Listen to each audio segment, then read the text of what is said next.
Hello everyone, I am Dr. Prachi Binara. I am working as a fertility specialist in Birla Fertility and IVF. Now, coming on to today's topic of discussion, which is overcoming infertility stigma.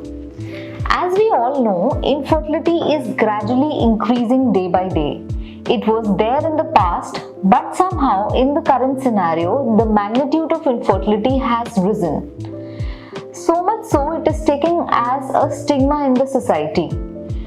Males take it on their manhood, and unfortunately many times it's the only female counterpart who has to bear the brunt of infertility. Procreation has been treated as very natural for human beings, but sometimes it leads to frustration when such natural things does not occur naturally.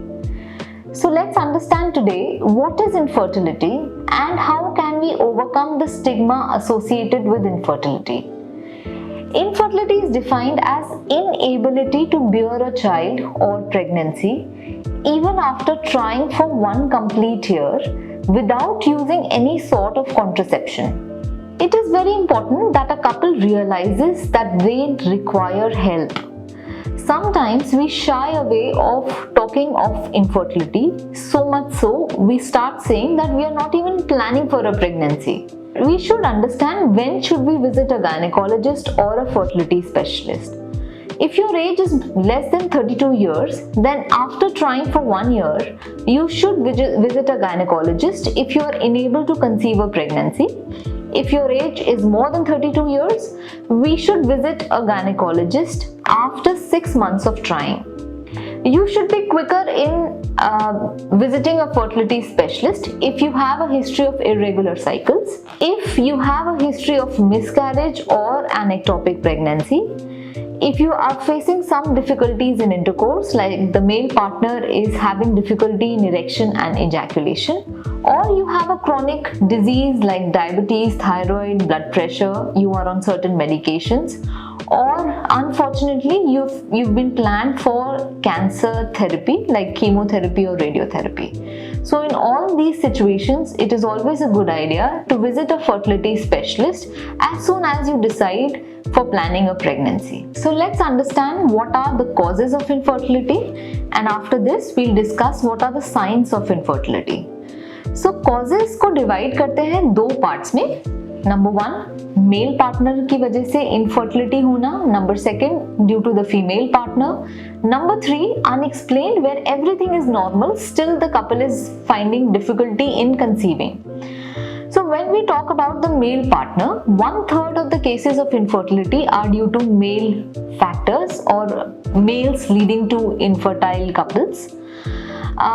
When we see a male partner during infertility assessment, we take a semen analysis and assess the sperms.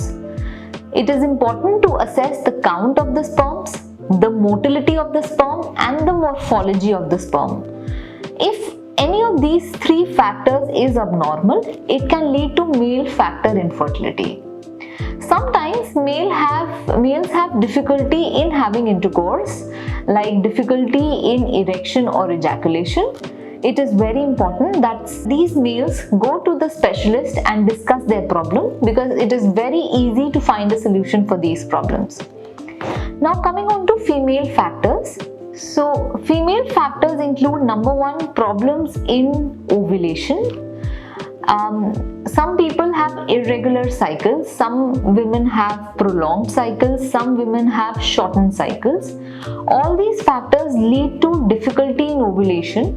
Sometimes the egg mature at a later date, sometimes the egg maturation is very early, which is leading to irregular cycles. Ovulation disorders generally present in the form of polycystic ovarian syndrome. Sometimes low AMH or low ovarian reserve can also lead to ovulation issues.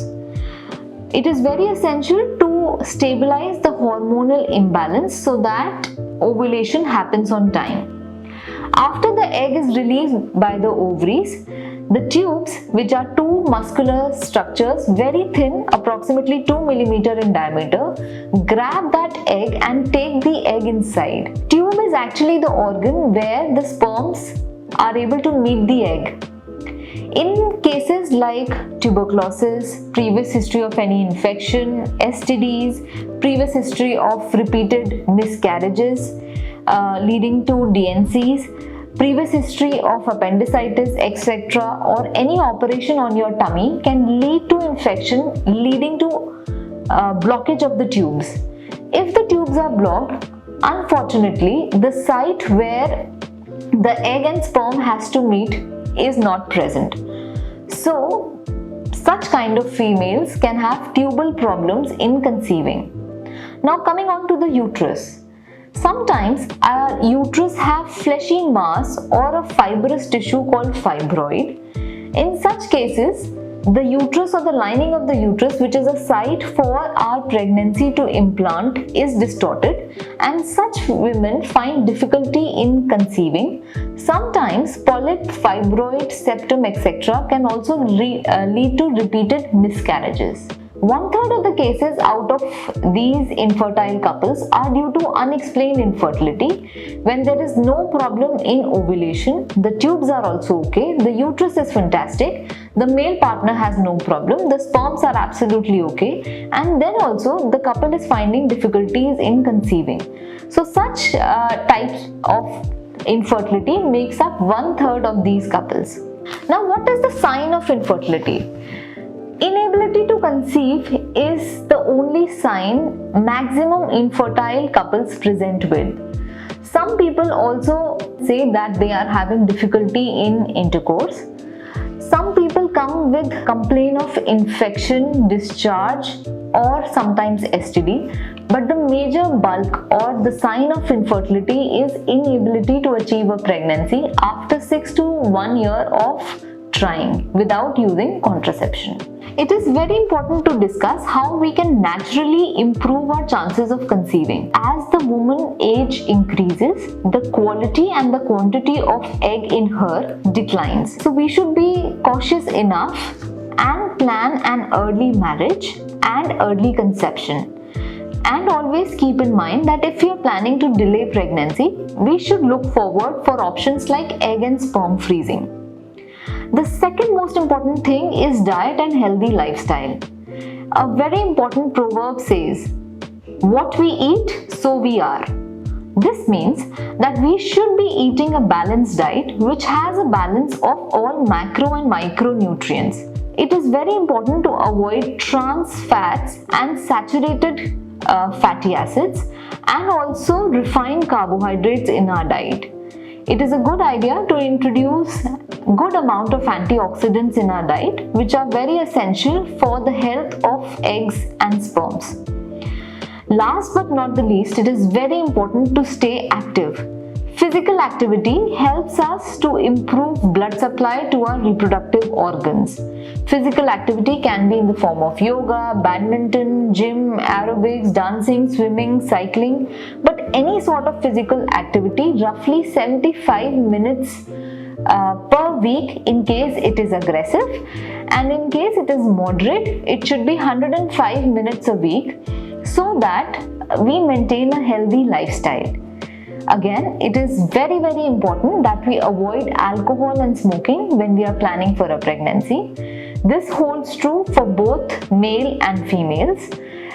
For males, smoking can have bad effects on the sperms and can also lead to erection and ejaculation problems. In the end, I would want to tell you, it is very important to realize that we need help.